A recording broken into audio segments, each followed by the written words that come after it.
Ito na po ang paborito niyong ubi kalamay with latik. Tara, simulan na natin. Pagsamahin natin ang 5½ cups of malakit flour and 2 cups of brown sugar. Nagkudkud tayo ng 2 pirasong niyog. At nakakuha tayo dito ng 6 cups of coconut milk. Ang 2 cup, itabi natin for latik. 4 cups lang ang ating gagamitin.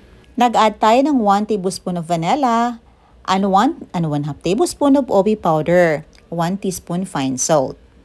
Dito ini-combine na natin ang wet and dry ingredients. But first, magluluto muna tayo ng latik.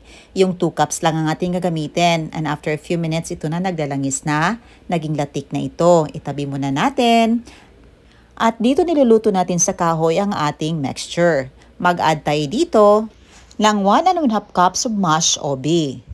Lulutuin lang natin ito hanggang sa maging malapot at ganito ang texture.